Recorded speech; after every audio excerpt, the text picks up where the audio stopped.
New Zealand దేశంలో మన భారతీయులకి వ్యతిరేకంగా పెద్ద పెద్ద ధర్నాలు జరుగుతున్నాయండి. వెంటనే ఈ వీడియోని కనీసం ఒక 1000 మందికి మీరు షేర్ చేయండి, ఖచ్చితంగా లైక్ చేయండి. న్యూజిలాండ్ దేశంలో ఆ న్యూజిలాండ్ ప్రజలు రోడ్ల మీదకి వచ్చి ఇది మీ భారతదేశం కాదు, దయచేసి మీరు వెళ్ళిపోండి, ఇక్కడ ఉన్నది ఒకే ఒక దేవుడు, ఒకే ఒక దేశం, ఇక్కడికి వచ్చి మళ్ళీ మీరు క్యాస్ట్ ఫీలింగు అవి ఇవి తీసుకురావద్దు, మా దేశాన్ని ఇట్లా నాశనం చేయొద్దు అంటూ సిక్కులకి వ్యతిరేకంగా పెద్ద పెద్ద ధర్నాలు చేస్తున్నారండి. ఆ వీడియో మీరు సోషల్ మీడియాలో చూడొచ్చు.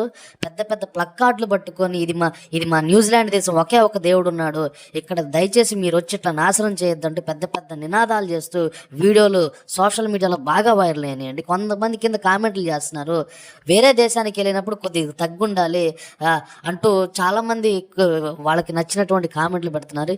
ఈ వీడియో మీద మీరేమనుకుంటారు, మీ అభిప్రాయాన్ని కామెంట్ చేయండి. కొంతమంది మరొక కామెంట్ ఏం పెట్టారంటే, నరేంద్ర మోడీ గారిని చూసుకొని ఇతర దేశాల్లో రెచ్చిపోతున్నారు, మన ఇండియన్స్ అలా చేయొద్దు అంటూ